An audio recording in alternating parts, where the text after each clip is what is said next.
এক ভূমিকম্পে নরসিংদীতে সাধারণ মানুষের মধ্যে যে আতঙ্কটা রয়েছে এখনো পর্যন্ত কাটছে না। নরসিংদীর কমপক্ষে 1 থেকে 150 প্রতিষ্ঠান থেকে শুরু করে রাস্তাঘাট থেকে শুরু করে বিভিন্ন জায়গায় ভূমিকম্পের কারণে ক্ষয়ক্ষতি হয়েছে। এখনো পর্যন্ত নরসিংদীতে 5 জন মানুষ মারা গিয়েছে ভূমিকম্পে কবলে পড়ে।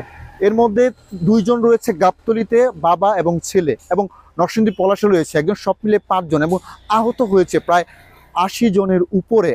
আমি বর্তমানে যে জায়গায় রয়েছি সেটা হলো পলাশের একটি কলেজ। আপনারা যে দেখতে চান, দেখাতে চাচ্ছি যে এই কলেজটা দেখতে পাচ্ছেন ভূমিকম্পের কারণে কত বড় একটা ফাটল ধরেছে।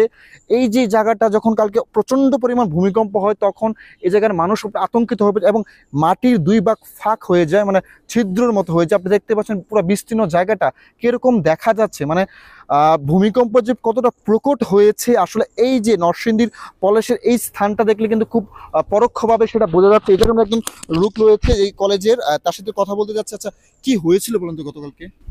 গতকালকে মনে করেন যে আমরা শুয়ে আছি, শুয়ে থাকার পরে একটা বিশাল একটা শব্দ হয়েছে, আওয়াজ এরকম ভূমিকম্প যেরকম লাড়া দিতেছে, আমরা অনুভব করছি ভূমিকম্প শুরু হয়েছে। তখন দৌড় দিয়া ঘর থেকে বাইরেছি, বাইরে এই দোয়া ইন্নুস করতেছি, মুহেদা যা আইতেছে আর কি, আল্লাহরে ডাকতেছি, ডাকিয়া হেরা এইদিকে দৌড়িয়া দেখি যে রাস্তা উঠে যায়, এইদিকে ডাইবে গেছে।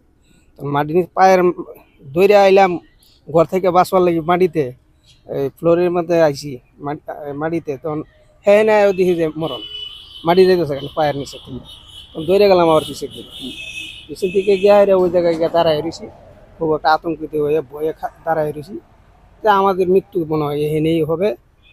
মানে মাটিটা কিরকম ফাঁক হয়েছে? মাটিটা গভীরতা ফাঁক হয়ে 3 ফুট নিচে গেছে মাটিটা ফাঁক হইয়া।